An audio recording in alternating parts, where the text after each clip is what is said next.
चुप, पैदा होने का चॉइस तुम्हारा नहीं था, और सांस लेने का चॉइस भी तुम्हारा नहीं है, और मरने का चॉइस भी तुम्हारा नहीं है।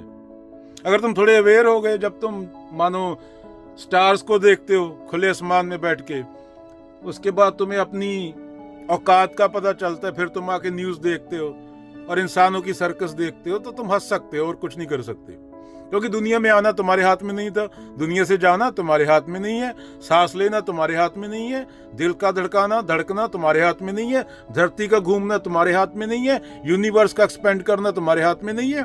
पर फिर भी इंसान की ईगो देख सकते हो। पहले स्टार्स देखो, फिर आके टीवी पे डोनाल्ड ट्रंप और मोदी को और नेतन्याहू को देखो, और तुम वहां पे कोई रीजन नहीं चाहिए फिर हंसने का, फिर तुम हंस के पागल हो जाओगे। लोग $499 का कोर्स लेते हैं एक मंथ का हंसने के लिए।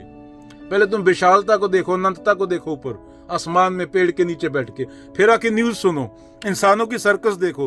तुम्हारे हाथ में कुछ नहीं है, तुम बस हंस सकते हो, वो भी बिना कारण। यही है, दैट्स लाइफ। हवा चल रही है बस जैसे तेरा दिल धड़क रहा है, धरती घूम रही है बस, सोलर सिस्टम गैलेक्सी में घूम रहा है बस, यूनिवर्स एक्सपेंड हो रहा है बस। ऊपर से तू फिर आके ये चीजें सोच के, ये चीजें देख के और अनंतता को देख के, फिर तू आके इंसानों की सर्कस देखेगा, फिर हंसना रह जाता है, शब्द गायब हो जाते हैं, फिर तू हंस सकता है